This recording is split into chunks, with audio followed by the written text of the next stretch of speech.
പ്രവാചകൻ സല്ലല്ലാഹു അലൈഹി വസല്ലമ അവിടുത്തെ വഫാത്തിന് ശേഷം എന്നെ വിളിച്ച് നിങ്ങൾക്ക് എന്തെങ്കിലും പ്രയാസമുണ്ടെങ്കിൽ സഹായം തേടിക്കോളൂ എന്ന് പറയുന്ന ഒരു ഹദീസ്, സ്വഹീഹായ ഹദീസ് ഉണ്ടോ എന്ന നമ്മളുടെ ചോദ്യത്തിനു മറുപടിയായി അദ്ദേഹം പറഞ്ഞത്, ഹദീസ് എന്തിനാ, ആയത്ത് തന്നെ പിടിച്ചോ. അന്നബിയു ഔലാ ബിൽ മുഅ്മിനീന മിൻ അൻഫുസിഹിം.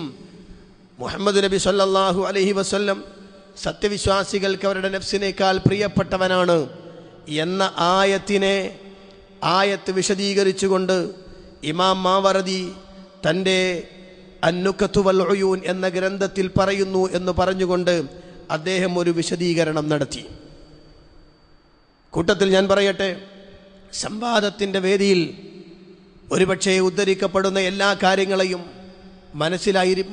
എല്ലാ കാര്യങ്ങളെയും വ്യക്തമായി അപ്പോൾ തന്നെ അറിഞ്ഞോണമെന്നില്ല. ആ അറിഞ്ഞ കാര്യങ്ങൾ, കേട്ട ഒരു കാര്യം പുതിയതായി കേൾക്കുന്ന ഒരു കാര്യമാണെങ്കിൽ, അല്ലെങ്കിൽ ഒരു സംഭവം കേട്ടാൽ ആ സംഭവം ഇല്ല എന്ന് ഒറ്റയടിക്ക് പറയാനുള്ള ദുർവ്യാഖ്യാനത്തിൻ്റെ തൊലിക്കട്ടിയൊന്നും നമുക്കില്ല. ഇമാമുകൾ അത് പറഞ്ഞിട്ടുണ്ടെങ്കിൽ ആ ഇമാമുകൾ പറഞ്ഞത് ഏതർത്ഥത്തിലാണെന്ന് മനസ്സിലാകാതെ, ഇമാമിൻ്റെ വാക്കെന്താണെന്ന് വ്യക്തമായി പരിശോധിക്കാതെ മറുപടി പറഞ്ഞുകൊണ്ട് ഇമാമുകളെ മുഴുവനും തള്ളിക്കളയാനും അത്തരമൊരു വലിയ അപകടത്തിലേക്ക് എത്തിച്ചേരുന്ന പ്രവണത നമുക്കേവർക്കുമില്ല. ഈയുള്ളവനാവട്ടെ എല്ലാം തികഞ്ഞൊരു പണ്ഡിതനാണെന്നോ അല്ലെങ്കിൽ അത്തരമൊരു നാട്യമൊന്നും എനിക്കില്ല. അറിയുന്നതാണെങ്കിൽ മറുപടി പറയും, അറിയാത്തതാണെങ്കിൽ ആ വിഷയം പരിശോധിക്കാതെ മറുപടി പറയാൻ പറ്റുകയില്ല. അതുകൊണ്ടാണ് ഈ ആയത്തും ഇമാം മുസ്ലിമിൻ്റെ ഹദീസും ദുർവ്യാഖ്യാനം ചെയ്ത സന്ദർഭത്തിൽ അത് ദുർവ്യാഖ്യാനമാണെന്ന് സാധാരണ അത് പ്രവാചകൻ സല്ലല്ലാഹു അലൈഹി വസല്ലം പറഞ്ഞത് അപ്രകാരമാവുകയില്ല എന്ന് പറയുകയല്ലാതെ അതങ്ങനെ ഇല്ല എന്ന് പറയാൻ ഞാൻ സമയം മെനക്കെടുത്താത്തതിൻ്റെ കാരണം അതാണ്. അങ്ങനെ പറയേണ്ട ആവശ്യം നമുക്കില്ലാത്തത് കൊണ്ടാണ്. അതുകൊണ്ടാണ് പ്രിയപ്പെട്ട ശ്രോതാക്കളെ, അദ്ദേഹം നടത്തിയ ആ ദുർവ്യാഖ്യാനത്തിൻ്റെ ആഴം നിങ്ങൾ മനസ്സിലാക്കാൻ വേണ്ടി ഞാൻ പറയുകയാണ്. ഇമാം മാവറദി തൻ്റെ തഫ്സീറിൽ രേഖപ്പെടുത്തുകയാണ്, അന്നബിയു ഔലാ ബിൽ മുഅ്മിനീന മിൻ അൻഫുസിഹിം ഫീഹി അർബഅതു ഔജുഹിൻ. നാല് വിഭാഗമാണ് ഈ പറഞ്ഞ വാചകം. അള്ളാഹുവിൻ്റെ റസൂൽ സത്യവിശ്വാസികൾക്ക് അവരുടെ നഫ്സിനേക്കാൾ പ്രിയപ്പെട്ടവനാണെന്ന് പറയുന്ന 4 രൂപത്തിലാണ്. അഹദുഹ, ഒന്നാമത്തത്, അന്നഹു ഔലാ ബിഹിം മിൻ ബഅദിഹിം ബിബഅദിൻ ലിഇർസാലിഹി ഇലൈഹിം വഫർളി ത്വാഅതിഹി അലൈഹിം. ഒന്നാമത്തെ വിഷയം, അള്ളാഹുവിൻ്റെ പ്രവാചകൻ സല്ലല്ലാഹു അലൈഹി വസല്ലം അവർക്ക് ഏറ്റവും പ്രിയപ്പെട്ടവനാണെന്ന് പറഞ്ഞതെങ്ങനെ? അതേ, അവരുടെ കൂട്ടത്തിൽ ആരെക്കാളും അവരിലേക്ക് നിയോഗിക്കപ്പെട്ട ദൈവദൂതൻ എന്ന നിലക്കും, അതുപോലെ തന്നെ ആ പ്രവാചകനെ അനുസരിക്കൽ നിർബന്ധമെന്ന നിലക്കുമാണ് ആ ആയത്തിൽ നിന്ന് മനസ്സിലാകുന്ന ഒന്നാമത്തെ രൂപം. അപ്പം പ്രവാചകൻ നമുക്ക് പ്രിയപ്പെട്ടവനാണ് എങ്ങനെ? നമ്മളുടെ അയക്കപ്പെട്ട പ്രവാചകൻ എന്ന നിലക്ക്. രണ്ടാമത്തതോ, ആ പ്രവാചകനെ പിൻപറ്റുക എന്നത് നിർബന്ധമാണെന്ന നിലക്ക്. ഈ അഭിപ്രായമാണ് ഇബ്നു ഹിബ്ബാനും മുഖാത്തിലും റഹിമഹുമുല്ലാ അവർ പറഞ്ഞത്. അത്ഥാനി, രണ്ടാമത്തത്, അന്നഹു ഔലാ ബിഹിം ഫീമാ റആഹു ലഹു മിൻ അൻഫുസിഹിം. രണ്ടാമത്തത് ഇക്രിമയുടെ അഭിപ്രായം, ഇക്രിമ റളിയല്ലാഹുവിന്റെ അഭിപ്രായം. അതേ, സത്യവിശ്വാസികൾ അവരുടെ അഭിപ്രായങ്ങളെക്കാൾ അവർക്ക് പ്രിയപ്പെട്ടത് റസൂലുള്ളയാണ്. ഇനി മൂന്നാമത്തെ, സാലിസ്, അന്നഹു കാന ഫിൽ ഹർഫിൽ അവ്വൽ. അദ്ദേഹം നബി സല്ലല്ലാഹു അലൈഹി വസല്ലം അവരെ സംബന്ധിച്ചിടത്തോളം ഏറ്റവും ഒന്നാമത്തെ ആളാണ്. ഹുവ അബുൽ ലഹും, റസൂലുള്ള അവരുടെ പിതാവാണ്. അവർക്ക് പിതാവിനെ പോലെയാണ് അള്ളാന്റെ റസൂൽ. ഈ വിഷയം വിശദീകരിക്കും അദ്ദേഹം പറയുകയാണ്, വകാന സബബു നുസൂലിഹാ അന്ന നബിയ സല്ലല്ലാഹു അലൈഹി വസല്ലം. ഈ ആയത്ത് അവതരിക്കാനുള്ള പശ്ചാത്തലം, നബി സല്ലല്ലാഹു അലൈഹി വസല്ലം അതാ സ്വഹാബത്തിന് നിർദ്ദേശം കൊടുത്തു തബൂക്ക് യുദ്ധത്തിന് വേണ്ടി പോകാൻ. ആ സമയത്ത് സ്വഹാബികളിൽ ചില ആളുകൾ, ഖൗമുൻ മിൻഹും നസ്തഅ്ദിനു അബാഅനാ വ ഉമ്മഹാതിനാ, പ്രവാചകരെ, ഞങ്ങളുടെ പിതാക്കന്മാരോടും ഞങ്ങളുടെ മാതാക്കളോടും അനുവാദം ചോദിക്കട്ടെ എന്ന നിലക്ക് പ്രവാചകനോട് പറഞ്ഞപ്പോഴാണ് ഈ ആയത്ത് അവതരിപ്പിച്ചത്. അതെ, അവരുടെ പിതാവിനേക്കാളും മാതാക്കളെക്കാളും അവർക്ക് ഒന്നാം സ്ഥാനത്ത് വരേണ്ടത് റസൂലാണ്. അന്നബിയു ഔലാ ബിൽ മുഅ്മിനീന മിൻ അൻഫുസിഹിം. ഈ 3 വിശദീകരണത്തിന് ശേഷം നാലാമത്തെ അഭിപ്രായം പറഞ്ഞ വാചകമാണ് വലിയ കാര്യമായി നൗഷാദ് ഹസ്സനി എടുത്തു പറഞ്ഞത്. അർറാബിഅ അന്നഹു ഔലാ ബിഹിം ഫീ ഖളാഇ ദുയൂനിഹിം വ ഇസ്ആഫിഹിം ഫീ നവാഇബിഹിം. അവരെ അള്ളാന്റെ റസൂൽ സല്ലല്ലാഹു അലൈഹി വസല്ലം അവർക്ക് പ്രിയപ്പെട്ടവനാണ്. എന്ത് വിഷയത്തിൽ? ഫീ ഖളാഇ ദുയൂനിഹിം, അവരുടെ കടം വീട്ടുന്ന വിഷയത്തിൽ, വൈസ്ആഫിഹിം ഫീ നവാഇബിഹിം, അവരുടെ പ്രയാസങ്ങൾ ദൂരീകരിക്കുന്ന വിഷയത്തിൽ. ഇതിന് ഉപോത്ബലകമായ ഒരു ഹദീസ് ഉദ്ധരിച്ചു അദ്ദേഹം. എന്താണ് ഹദീസ്?